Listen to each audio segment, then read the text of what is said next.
ನಮಸ್ತೆ ಎಲ್ರಿಗೂ. ನನ್ನ ಹೆಸರು ವಿಶ್ವರಾಜ್ ರಾಜ್ಗುರು ಅಂತ, ಧಾರವಾಡದವನು. ಮುಂಚೆ ಥಿಯೇಟ್ರ್ ಎಲ್ಲ ಮಾಡ್ತಿದ್ದೆ, ನೀನಾಸಂ ಪಾಸ್ಡ್ ಔಟು. ಆ್ಯಕ್ಟಿಂಗ್ ಅಂತಲೇ ತೊಗೊಂಡಿದ್ದು, ಆ್ಯಕ್ಟಿಂಗ್ ಮಾಡ್ಬೇಕಂತಲೇ ಇವಾಗ ಸ್ಟ್ರಗ್ಲಿಂಗ್ ಆ್ಯಕ್ಟರು. ಸೊ ದಿಲೀಪ್ ಸರು ಬಂದು ಕತೆ ಹೇಳಿದ್ರು, ಈ ಥರ ಇದೆ. ಈ ಶರಣರ ಶಕ್ತಿಲಿ ಶೀಲವಂತ ಮತ್ತು ಲವಣ್ಯನ್ ಕ್ಯಾರೆಕ್ಟರಿಂದ ಒಂದು ಟ್ವಿಸ್ಟ್ ಸಿಗುತ್ತೆ. ಒಂದು ಕಮರ್ಷಿಯಲ್ ಆಸ್ಪೆಕ್ಟು ಇದೆ, ಮತ್ತು ಒಂದು ಅದರಿಂದನೇ ಶರಣರಿಗೆ ಒಂದು ನೀವು ಫಿಲ್ಮ್ ನೋಡಿದ್ರೆ ಒಂದು ಟ್ವಿಸ್ಟ್ ಸಿಗುತ್ತೆ. ಹಾಗಾಗಿ ಕಥೆನೂ ಇಷ್ಟ ಆಯಿತು. ಹಾಗಾಗಿ ಆ್ಯಕ್ಟಿಂಗ್ಗೆ ಇಷ್ಟಪಡೋದ್ರಿಂದ ಯಾವ್ದು ಕೊಟ್ಟರು ಮಾಡೋಕ್ಕೆ ರೆಡಿ.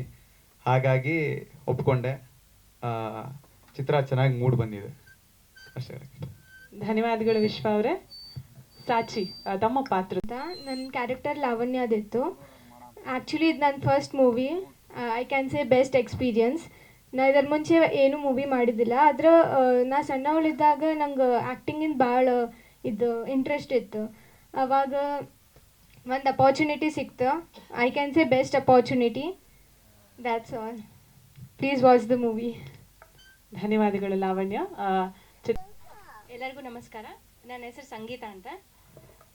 ಈ ಮೂವಿಯಲ್ಲಿ ನಾನು ಬಸವಣ್ಣನವರ ಹೆಂಡತಿ ಪಾತ್ರ ಅಂದರೆ ನೀಲಾಂಬಿಕೆ ಪಾತ್ರ ಮಾಡಿದ್ದೀನಿ. ಇದು ನನ್ನ first movie with no experience. ನನಗೇನು ಎಕ್ಸ್ಪೀರಿಯನ್ಸ್ ಇರಲಿಲ್ಲ, ಫಸ್ಟ್ ಟೈಮ್ ಕ್ಯಾಮ್ರಾ ಫೇಸ್ ಮಾಡಿದ್ದು. ಐ ಥಿಂಕ್ ನಾನು ಟ್ರೈ ಮಾಡಿದ್ದೀನಿ. ಎಲ್ಲರೂ ಪ್ಲೀಸ್ ದಯವಿಟ್ಟು ಚಿತ್ರವನ್ನು ನೋಡಿ ನಮಗೆ ಆಶೀರ್ವಾದ ಮಾಡಿ. ಥ್ಯಾಂಕ್ ಈ ಚಿತ್ರದಲ್ಲಿ ಅಲ್ಲಮಪ್ರಭು ಪಾತ್ರ ನಿಭಾಯಿಸಿದ್ದೀನಿ.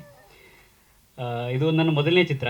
ನಾನು ಮೂಲತಃ ಹೊಸಪೇಟೆಯವನು, ಹಂಪಿ, ವಿಜಯನಗರ ಜಿಲ್ಲೆ. ಸೊ ನಾನು ಸಾಫ್ಟ್ವೇರ್ ಇಂಜಿನಿಯರ್. ಸೊ ಇದು ನನ್ನ ಮೊದಲನೇ ಚಿತ್ರ. ಸೊ ಈ ಒಂದು ಆಪರ್ಚುನಿಟಿ ಕೊಡೋದಕ್ಕೆ ದಿಲೀಪ್ ಶರ್ಮಾ ಅವರಿಗೆ ತುಂಬ ತುಂಬ ಧನ್ಯವಾದಗಳು. ತುಂಬ ಪಿಕ್ಚರ್ ತುಂಬ ಚೆನ್ನಾಗಿ ಮೂಡಿ ಬಂದಿದೆ. ನಂದೊಂದು ಪಾತ್ರ ಮೂಲತಃ ಒಂದು ಮುಖ್ಯ ಪಾತ್ರ. So please watch the movie.